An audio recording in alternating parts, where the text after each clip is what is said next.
Cantai ao Senhor Deus um canto novo, porque ele fez prodígios. Salmo 97.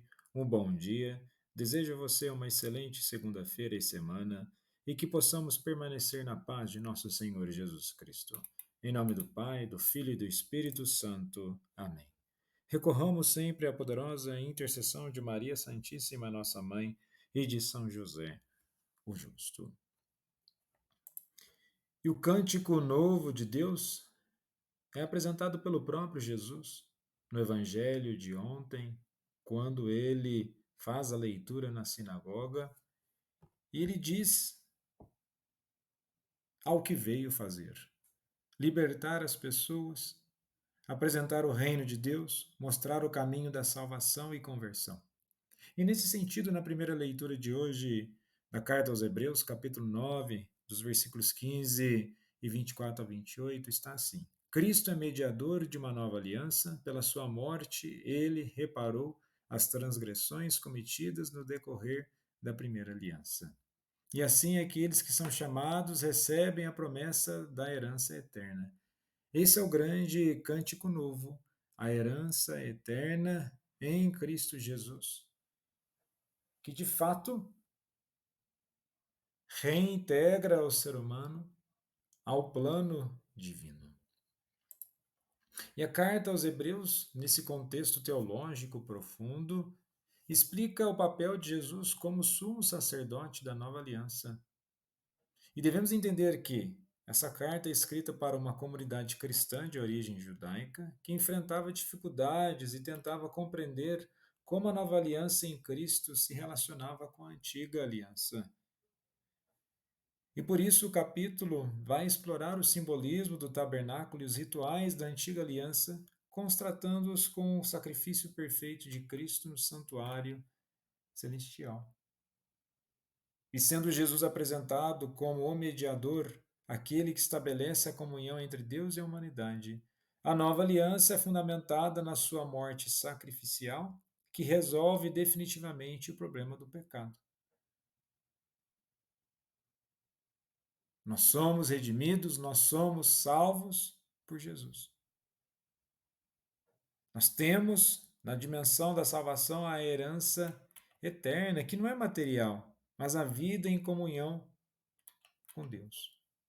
E é interessante que no versículo 24, quando fala do santuário que não é feito por mãos humanas, há um contraste do tabernáculo terrestre, que era apenas uma sombra, ou cópia do verdadeiro, como santuário celestial, onde Cristo atua como sumo sacerdote. Jesus não oficia em um espaço material, mas diretamente na presença de Deus. E nesse sentido, tudo que ele faz, a vida que Jesus leva, é uma vida inteira de oferta ao Pai. É uma vida que nos aponta para o caminho da salvação, do caminho da verdade e vida. E assim nós somos chamados a entregar nossas vidas como oferta ao Pai. Jesus é o elo entre Deus e os homens, cumprindo o papel que na antiga aliança era desempenhado pelo sumo sacerdote. Agora nós temos uma nova comunhão. E toda essa dimensão de comunhão é para que, em vida, na nossa caminhada terrestre, nós possamos viver em aliança e fidelidade com Deus. Apesar de todos os desafios e dificuldades, obstáculos, que possamos nos comprometer com a vida nova em Cristo.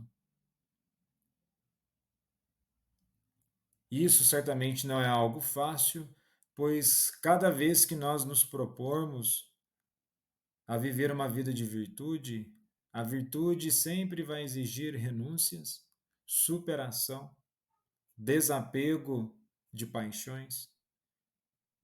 E com isso, precisamos que em nossas vidas nós tenhamos também a oração e o alimento da palavra de Deus para que tenhamos fortalecimento e coragem. E no evangelho de hoje, em Marcos, capítulo 3, dos versículos 22 ao 30, trata de episódio em que os escribas acusam Jesus de expulsar demônios pelo poder de Beelzebu, o príncipe dos demônios, e Jesus responde com uma série de argumentos lógicos e espirituais, culminando na advertência sobre o pecado contra o Espírito Santo. Vejamos que, logo após Jesus realizar vários milagres e exorcismos, atraindo multidões e aumentando a tensão entre ele e os líderes religiosos, e as autoridades religiosas especializadas na lei de Moisés vieram de Jerusalém indicando uma tentativa deliberada de confrontar e desacreditar Jesus.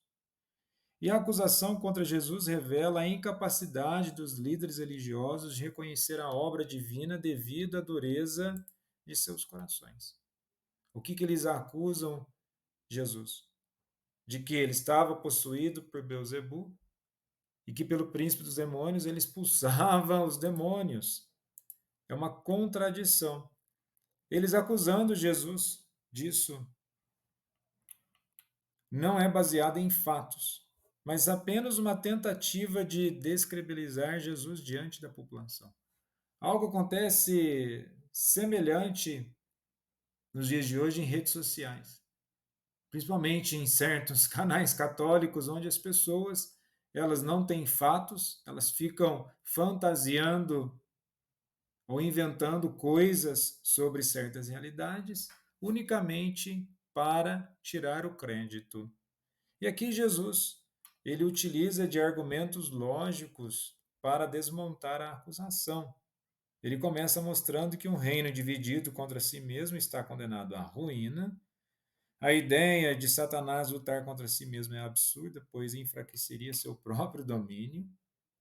E a lógica de Jesus mostra que seus exorcismos não são sinais de uma divisão no reino demoníaco, mas da vitória de um reino maior, o reino de Deus. É o que Jesus diz no versículo 27. Mas ninguém pode entrar na casa de um homem forte e roubar seus bens, sem primeiro amarrá-lo. Só então poderá roubar a casa dele. A casa do homem forte representa o domínio de Satanás sobre o mundo e as pessoas. E Jesus, como mais forte, amarra Satanás e liberta os cativos. E este é um anúncio implícito da missão de Cristo como vencedor sobre o poder do mal. Nós podemos relacionar isso a Isaías, capítulo 49, dos versículos 24 ao 25. Jesus não apenas derrota Satanás, mas redime e liberta os que estavam sob o domínio do pecado e da opressão. E nos versículos 28 e 29, o que ele diz? Em verdade vos digo, todos os pecados e todas as blasfêmias que os homens disserem serão perdoados, mas quem blasfemar contra o Espírito Santo nunca terá perdão. A blasfêmia contra o Espírito Santo consiste em rejeitar conscientemente e deliberadamente a obra divina de Deus, atribuindo ao mal. A gravidade do pecado está na recusa do perdão, pois é por meio do Espírito que a pessoa é conduzida à conversão.